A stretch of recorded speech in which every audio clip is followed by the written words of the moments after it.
नमस्कार, भास्वती में आपका स्वागत है। आज हम बात करेंगे महिलाओं पे, लेकिन उससे पहले मैं कुछ लाइनें बोलना चाहूँगी। एक तपती दोपहर है नारियों की ज़िंदगी, एक पथरीली राह है नारियों की ज़िंदगी। चाहे हो अग्नि परीक्षा, चाहे हो चौरस की बिसात, हर कदम पे दाँव पर है नारियों की ज़िंदगी।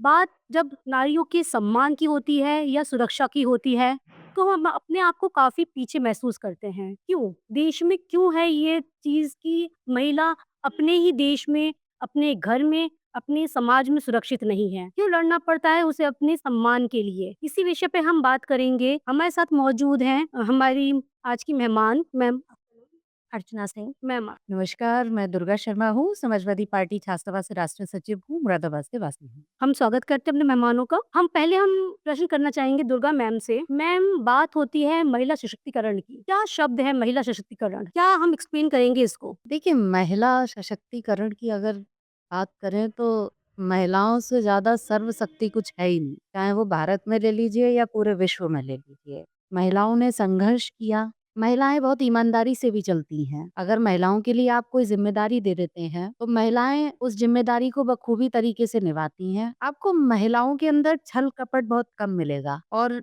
इसलिए ही मैं देखती भी हूँ और सभी लोग देख रहे हैं कि महिलाएं आज के समय में आगे बढ़ भी रही हैं। वो क्यों बढ़ रही हैं? महिलाओं को हमेशा से दबाया गया, कहीं घूंघट की प्रथा रही या कहीं कुछ और प्रथा रही या उनको सिर्फ एक चौका चूल्हा जिसे कहते हैं ना, उसमें ही उनको बांध दिया गया। लेकिन आज के समय में महिलाएं जागरूक हो रही हैं, महिलाएं आगे बढ़ रही हैं और आप देख रही हैं वैसे भी हमारे समाजवादी पार्टी के राष्ट्रीय अध्यक्ष जी अखिलेश यादव जी हैं, बराबर महिलाओं के लिए सर्वप्रथमता दे रहे हैं। वर्तमान में उन्होंने विधायक महिलाएँ सबसे ज़्यादा बनाई हैं, सांसद महिलाएँ सबसे ज़्यादा बनाई हैं। मैम, महिलाओं के सम्मान की बात जब आती है, तब हम कैसे देखते हैं अपने देश को या अपने समाज को? बहुत दुर्भाग्यपूर्ण बात है ये कि महिलाओं के लिए महिला जिस प्रकार से मेहनत करती हैं, उस प्रकार से उन्हें सम्मान नहीं मिल पाता। आप देखेंगे कि हर व्यक्ति कहते हैं ना, कोई महिला अगर निकल के जा रही है या कहीं जा रही है या वो कुछ भी अपना काम कर रही है, उसके लिए एक अलग ही नज़र से पुरुष देखता है। भई क्यों देखते हो? महिला से ही जन्मे हो और महिलाओं का ही विरोध करोगे? वही बात है मैम, वही बात। मैम, हम अब आपसे पूछ जाएँगे मैम, क्या हमारे समाज में महिला सुरक्षित हैं? अगर सुरक्षित हैं, तो कहाँ तक आप समझती हैं कि महिला सुरक्षित है? मैम, बहुत ज़्यादा निर्भर करता है उस परिवेश पे, क्योंकि मैं बात करूँगी, मैं पूरे विश्व की बात एक साथ नहीं करना चाहूँगी। हर परिवेश की परिस्थितियाँ अलग होती हैं। मैं बहुत जगह परिवेश में रहे हैं, हम ग्रामीण परिवेश में रहे हैं, हम शहरी परिवेश में रहे हैं। वहाँ की परिस्थितियाँ कैसी हैं? वहाँ का शैक्षिक स्तर कैसा है? जहाँ का शैक्षिक स्तर उच्च होगा, वहाँ आज की डेट मैम, में इतनी बड़ी-बड़ी जगहों पर भी इतनी बड़ी-बड़ी हो रही घटना घट रही हैं, हॉस्पिटल्स में हो रहे हैं, डॉक्टर के साथ हो रहे हैं, तो शिक्षा मुझे नहीं लगता कि शिक्षा इसमें ज़्यादा काम कर रही है। कौन-सी मेंटलिटी काम करती है इस चीज़ के लिए जहाँ पे महिला सुरक्षित नहीं है? मुझे नहीं लगता कि शिक्षा ही सिर्फ़ ये है कि ये एक बात कर बिल्कुल रहे हैं। मैम, मैं आपकी बात से सहमत हूँ। बहुत सारे शिक्षित समाज से भी ये दुर्भाग्यपूर्ण घटनाएँ हो रही हैं, निरंतर हो रही हैं। मैं उसमें सबसे ज़्यादा दोषी मानूँगी उनके परिवार के संस्कार और दूसरी चीज़ पे मैं दोषी मानूँगी, अगर मैं स्वयं का अपना मत देना चाहूँ, कहीं न कहीं हमारा कानून अत्यधिक लचीला है, जो कठोरता से उसका पालन नहीं करता। मैम, अगर हम आंकड़ों की बात अगर हम करें, यदि हम रेप की बात करते हैं, मैम 2000 अ, सन 2001 से 2023 तक 18,36,400 कुछ रेप केस हैं। वो भी मैम रजिस्टर्ड होंगे जो तो हाँ, और कितने ऐसे होंगे जो मैंने उन्हें जहाँ तक पढ़ा है, जाँचा है, कितने रजिस्टर्ड हैं। हो सकता है इससे भी ज़्यादा जो रजिस्टर्ड ही ना हो। मैम, मैं ये जानना चाहूँगी कि कितने लोगों को सज़ा मिली है? कितने लोगों को फांसी मिली है? क्यों? क्या कानून में बैठा हुआ हर व्यक्ति शिक्षित नहीं है? क्या वो सक्षम नहीं है? क्यों नहीं करता? लोग सवाल उठाते हैं कि महिलाओं के छोटे कपड़े हैं, महिलाएँ ऐसे वस्त्र पहनती हैं, महिलाएँ ऐसी बातें बोलती हैं। क्यों भई? जब आप जिस माँ के पेट से आपने जन्म लिया, वो किस परिस्थिति में थी? क्या आपने अपने घर की छोटी बहन को गोद नहीं खिलाया? वो परिस्थिति क्या थी? छोटे कपड़े एक जो होता है कि छोटे कपड़े पहन रही है, ये रात को बाहर निकल रही है, तो जो रेप जी छोटी बच्ची के साथ हो रहा है, एक एजेड लोगों के साथ हो रहा है, वो किस तक सही है मैम? क्या कहना चाहेंगी आप? देखिए, सड़कों पे आज के समय में हमारी बहनें, माताएँ सुरक्षित नहीं हैं। जहाँ आप बड़े-बड़े दावे भरते हैं कि महिलाएँ सुरक्षित हैं, बहनें सुरक्षित हैं, बेटियाँ सुरक्षित हैं, आज के समय में सुरक्षित नहीं है। आप जय श्री राम के नारे लगाते हैं, आप कहते हैं कि हम देश के लिए एक बहुत बड़ा वो बनाएँगे। सीता स्वरूपी महिलाएँ भारत के अंदर सुरक्षित नहीं हैं। आप देश किसको चलाएँ। दोषी मानेंगी मैम? क्या हमारा कानून इतना या तो हम कानून में कोई है क्योंकि हम सजा नहीं दे रहे हैं? क्या ये बात बिल्कुल सच लगती है आपको कि हम ठीक से न्याय नहीं कर पा रहे उन महिलाओं के लिए? वर्तमान में जो सरकार है वो महिलाओं के प्रति जागरूक नहीं है। न्याय की तो आप दूर की बात छोड़ दीजिए। महिलाएँ न्याय तो बहुत दूर की बात रही, महिलाएँ थानों में एफआईआर लिखाने नहीं जा पाती।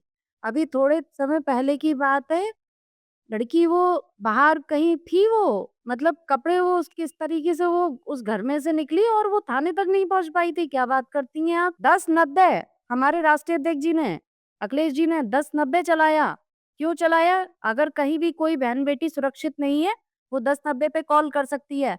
लेकिन क्या आज 10-90 काम कर रहा है? बताइए आप मुझे। शहरोज़ एसिड पीड़ित लड़कियाँ, जो एक समय ऐसा था महिलाओं के ऊपर तेजाब छिड़क दिया करते थे लोग। राष्ट्रीय अध्यक्ष जी ने, अखिलेश जी ने लखनऊ के अंदर शरोज़ बनाया। आप वहाँ जाकर देखिएगा। शरोज़ कैफ़े है, रेस्टोरेंट है, उसमें वो जितनी भी तेजाब पीड़ित लड़कियाँ हैं, वो वहाँ पे उनका भरण-पोषण होता है और वो अपना तरीके से उस रेस्टोरेंट वगैरह को चलाती हैं, उसे राष्ट्रीय अध्यक्ष जी को देखते हैं, उनकी निगाह में रहता है। महिलाओं की बात आई है, तो देश में मैं कहती हूँ अगर जित कौन-सी ऐसी महिला है जो प्रताड़ित नहीं है? क्या कारण मानती हैं आप कि महिला का जो शोषण होता है वो घर से ही शुरू होता है? हमारी जो बेटियाँ हैं वो गर्भ में ही मार दी जाती हैं, भ्रूण हत्या इसलिए होती है, किसी लड़के की भ्रूण हत्या तो नहीं होती, किसी बेटी की भ्रूण हत्या होती है। उसके बाद से बेटी का लालन-पालन जो होता है, उसको वो शिक्षा उत्पन्न नहीं की जाती, ठीक से हम बड़ा नहीं कर पाते उसे, क्या किस चीज़ को बदलने की ज़रूरत है समाज को जो ये चीज़ें ना हो? बिल्कुल सही बात है मैम, मैं इस बात से पूर्णतः सहमत हूँ कि सबसे पहले नारी का बेटी का शोषण घर से ही होता है। मैं एक शिक्षा विभाग में हूँ। मैं मुरादाबाद के एक कुनरकी ब्लॉक के प्राथमिक विद्यालय फरीदपुर हमीर में प्रधानाध्यापिका के पद पर कार्यरत हूँ। जब मैं उस विद्यालय में 2016 में मैं वहाँ पे पहुँची तो बच्चों की संख्या मात्र 90 थी, जिसमें बालिकाएँ बहुत कम थी। शुरू से मैंने अपनी सर्विस को जिया है। मैं वो पूरा गाँव मुस्लिम समाज से है। मैं घर-घर वहाँ पे गई, सबसे बात की, सबसे की ही बात ये थी मैम हमारी बच्चियाँ बड़ी हमारे समाज में इतनी बड़ी बच्चियों को नहीं पढ़ाते। मैंने उनसे एक संबंध स्थापित किया, किसी को माँ बोला, किसी को दादी बोला, किसी को भाभी बोला, आप विद्यालय में जाके पता कर सकते हो मैंने गारंटी ली। उन्होंने कहा आप गारंटी लोगे? मैंने कहा मैं गारंटी लेती हूँ। विद्यालय के अंदर की गारंटी मैं लेती हूँ। वो मेरे मेरा काम है कि मुझे वहाँ का परिवेश कैसे बनाना है मुझे। मुझे कैसे वहाँ के बच्चों की मानसिकता को डेवलप करना है, वहाँ के लोगों ने पढ़ाया। लेकिन क्योंकि मेरा विद्यालय सिर्फ़ कक्षा 5 तक है, उसके आगे बालिकाएँ नहीं पढ़ पाईं। मैंने उन्हें बहुत समझाने का प्रयास किया। हमारे विद्यालय में डीएम सर अक्सर बच्चों को सम्मानित करने जाते रहे हैं। डीएम सर से वहाँ की महिलाओं ने स्पेशली ये बात रखी, एनुअल फंक्शन जब हमारे विद्यालय में होता है, कि सर इस विद्यालय को कक्षा 8 तक आप कर दीजिए, लेकिन किसी कारणवश नहीं हो पाया। वो बालिकाएँ विद्यालय नहीं जा पाईं। तो मैं मानती हूँ शोषण घर से हो रहा है। बालिकाएँ हमारी शिक्षित नहीं हो पाएँगी, हमारी बालिकाओं को नहीं पता, उनके अधिकार क्या हैं, उनको नहीं पता, उनको बाहर समाज में बोलने की आज़ादी नहीं है। तो हमें नहीं लगता कि मैम कि जो ये जो चीज़ें हैं जो शुरू हो रही हैं, सबसे पहले हमें अपने बेटों को सिखाना चाहिए कि महिला सम्मान क्या होता है। हम बेटी को तो सिखाते हैं कि कैसे कपड़े पहनने चाहिए, कैसे चलना चाहिए, कैसे फिरना चाहिए। हम बेटों को क्यों नहीं सिखाते कि बेटियों को कैसे देखना चाहिए, उनकी कैसे रिस्पेक्ट करनी चाहिए, उनका कैसे मान-सम्मान करना चाहिए? क्या कहेंगी आप इसके बारे में? देखिए, इसमें बेटे की या बेटियों की बात नहीं है। अभी बहुत अच्छी बात कही आपने कि घर से ही संस्कार मिलते हैं। घर के साथ-साथ हमें बहुत सी चीज़ें ऐसी हैं, जिन्हें हमें रोकना होगा। बहुत चीज़ें ऐसी हैं, कुछ चीज़ें ऐसी भी हैं मोबाइल्स पे, कुछ मूवीज़ मैं नाम नहीं ले सकती। उन चीज़ों पे हमें रोकथाम करनी पड़ेगी। सरकार जब तक उन चीज़ों पे रोकथाम नहीं करेगी, तब तक ये चीज़ें नहीं रुक सकती, नहीं रुकेंगी। किसी कीमत पे लड़कियों का शोषण नहीं रुक सकता जब तक आप कड़ी कानूनी कार्यवाही नहीं करेंगे। और ये कानूनी कार्यवाही किताबों में नहीं होनी चाहिए। आप मंच से खड़े होकर बड़े-बड़े वादे तो करते हैं, लेकिन मेरा मानना है कि आप 100 वादे ना करके 50 वादे कीजिए मंच से खड़े होके, लेकिन उन 50 वादों को निभाइएगा। महिलाओं के लिए कानून बनने चाहिए ऐसे, जो महिलाओं के लिए कानून बन रहे हैं, वो ही कानून पुरुषों के लिए भी बनने चाहिए, कितनी हमारी महिलाएं ऐसी हैं, नौकरी करने जाती हैं, सोचिए, लेकिन वो प्रताड़ित भी हो रही हैं, अपने ही कार्यस्थल में वो सुरक्षित नहीं है। सुरक्षित नहीं है। बहुत ऐसी हैं जो घर में सुरक्षित नहीं है। आप कहाँ तक देखेंगे? मैं कहती हूँ मैं अगर आपको बताने आ जाऊँगी तो हो सकता है समय भी पूरा हो जाए, पूरा दिन निकल जाए, लेकिन बातें खत्म नहीं होंगी। ये देश में शुरू से चली आ रही है, जो देश में ये प्रथाएँ चली आ रही हैं, उन प्रथाओं को हमें खत्म करना होगा, तभी देश आगे बढ़ सकता है, अन्यथा देश आगे नहीं बढ़। मैम, आप क्या कहना चाहेंगी कि एक पुरुष नीले ड्रम में बंद हो गया, तो उसकी कहानी पूरे देश में चली कि हम एक स्त्री ने एक पुरुष की हत्या कर दी। लेकिन जो सालों से महिलाओं पे अत्याचार होते आ रहे हैं, सुसाइड केसेस बढ़ रहे हैं, जो घर में जो इतनी मार-पीट जो होती है, ये सब जो होता है, इसकी वजह से आप क्या कहेंगे इसके बारे में? क्या महिला पुरुषों को इसके लिए सजग होने की ज़रूरत नहीं है, कि वो अपनी ही स्त्री को, अपनी बेटी को, अपनी माँ को सुरक्षित रख सके? मैम, सबसे पहले हम इन सब चीज़ों का यदि समस्या का समाधान हम निकालें, तो हमारे संपूर्ण समाज को जागरूक होने की ज़रूरत है। बात शुरू होती है एक माँ से और पिता से। चाहे वो बेटी हो या बेटा हो, संस्कार दोनों के लिए बराबर होने चाहिए। क्योंकि वो संस्कार आगे साथ चलते हैं, संस्कार सदैव हमारे कवच बनते हैं। संस्कार के साथ-साथ मेरे घर का परिवेश जैसा होगा, बच्चा उससे सीखेगा और हम नहीं कह रहे कि कानून केवल महिलाओं के लिए बनाओ। मैं यही कह रही हूँ, मैं ये कह रही पुरुष के लिए भी मैं यही पूछना चाह रही हूँ कि महिला, अगर हम ये कहते हैं कि बेटी बाहर निकल रही है, सुरक्षित नहीं है, तो बेटा बाहर निकल रहा है, वो सुरक्षित है? क्योंकि करने वाला जो कर रहा है बेटियों के साथ, वो किसी का बेटा ही है। बात तो क्या हमें ज़रूरत नहीं है ये समझाने की कि बेटा भी तो अपनी जो महिला सर पे चढ़ रही है आपके साथ, वो आपको देख के सुरक्षित महसूस करे, ना कि डर महसूस करे? बिल्कुल सही बात है। तो वो बात वहीं से आएगी ना जब हमारे समाज में ये चीज़ लागू हो जाएगी और नियमों का हम सब लोग कड़ाई से पालन करेंगे। मैं वही चीज़ दोहराऊँगी, किसी ने कोई गलती की, उसको उस गलती की जब तक सज़ा नहीं मिलेगी तो सीधी-सी बात है अगली बार उसको वो गलती दोहराने की हिम्मत बढ़ेगी। उसके साथ 4 लोगों को और हिम्मत बढ़ेगी मैम। तो हमारे कानून को कठोरता से, मैं ये नहीं कह रही कि लचीलापन नहीं होना चाहिए, लेकिन जहाँ कड़ाई की आवश्यकता है वहाँ कड़ाई होनी चाहिए। और सबसे ज़्यादा समाज में गंदगी फैलाने का कारण जहाँ तक मैं समझ पा रही हूँ ऑनलाइन और ये मीडिया ये सारी जो प्लेटफ़ॉर्म है इतने सारे, चाहे वो सीरियल्स हों, चाहे मूवीज़ हों, जो छोटे से लेकर बड़े पर्दों तक फैला हुआ है और बच्चों को समझ नहीं है कि हमें क्या देखना है। क्योंकि ऑनलाइन तो सब कुछ है, अच्छा भी है और बुरा भी है। बुरे पे हम लोग क्यों एक्शन नहीं लेते हैं? क्यों चीज़ें नहीं करते हैं? क्यों समाज पाश्चात्य संस्कृति की तरफ इतना भाग रहा है? तो हमें अपने देश, अपने परिवार, अपने समाज की गरिमा, उसके नियमों को लेके चलना चाहिए, तभी ये संभव है। और मैम ये किसी एक इंसान का काम नहीं है। यदि कहा जाए केवल एक शिक्षक का या शिक्षा विभाग का काम है, वो भी अधूरा है। यदि कहा जाए कि कानून का काम है, वो भी अधूरा का है। शुरुआत परिवार से होती है, परिवार के साथ-साथ उसके समाज से होती है, समाज के साथ-साथ उसके कार्य क्षेत्र से होती है, उसके प्रदेश से होती है और उसके देश से होती है। तो हम ये कह सकते हैं कि अगर हमें अपने समाज को महिलाओं के प्रति सुरक्षित और सम्मानित रखना है, तो हमें अपनी सोच बदलनी पड़ेगी। क्या कहेंगे? देखिए, सोच बदलनी तो बहुत ज़रूरी है और किसी की सोच हम इतनी आसानी से नहीं बदल सकते। आज के समय में मैं आपको महिलाओं की कहूँ 100 में से 90% महिलाएँ मानसिक तौर पे प्रताड़ित हैं। एक शारीरिक शोषण ही शोषण नहीं होता है। शोषण का मतलब सिर्फ़ यही नहीं होता है कि वो एक शारीरिक शोषण है। पुरुषों का भी शोषण होता है, महिलाओं का भी शोषण होता है। सबकी अपनी-अपनी मानसिकता है, कोई शोषण को किसी शब्द में ले लेता है, कोई किसी तरीके से ले लेता है। 90% महिलाएँ जो प्रताड़ित हैं, मानसिक तौर पे जूझ रही हैं।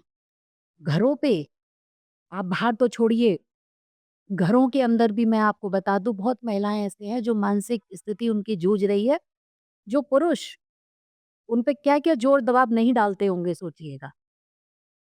चाहे वो घर का काम हो या जो भी कुछ हो, सारी ज़िम्मेदारियाँ जो हैं वो महिलाओं पे। हाँ, वो लोगों की अपनी ज़िम्मेदारी है।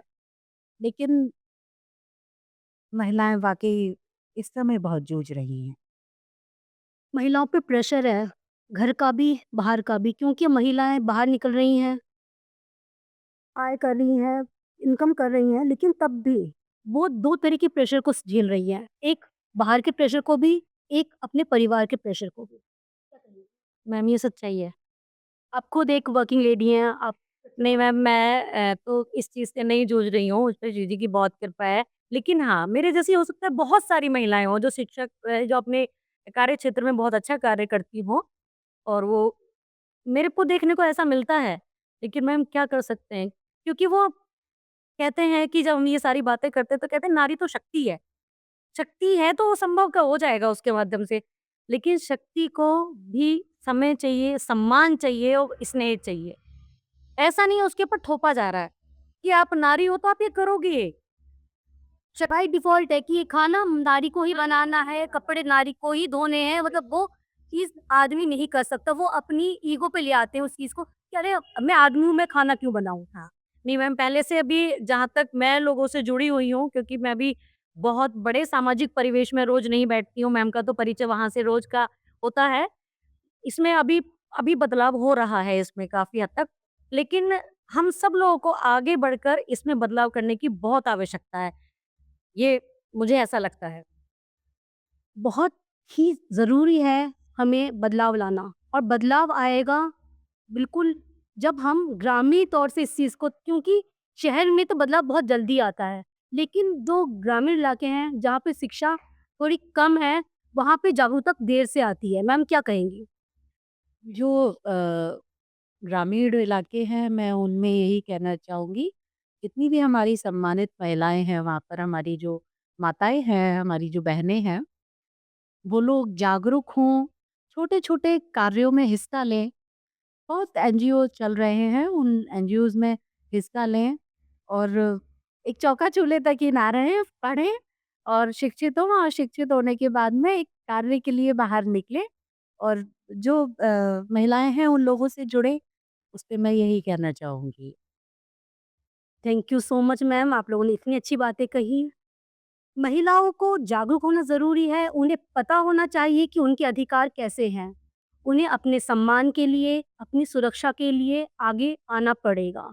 और मैं तो ये कहूँगी कि कानून को भी इस पे थोड़ी-सी सख्ती करनी पड़ेगी। जब तक कानून सख्त नहीं होगा, हमें न्याय मिलना थोड़ा-सा तो मुश्किल होगा। मैं बहुत-बहुत आभारी हूँ अर्चना मैम की और दुर्गा मैम की कि वो इस मंच में आए और हमारे मंच को उन्होंने गौरवान्वित किया। मैं सुष्मिता रॉय अपने वीडियो जर्नलिस्ट के साथ धन्यवाद।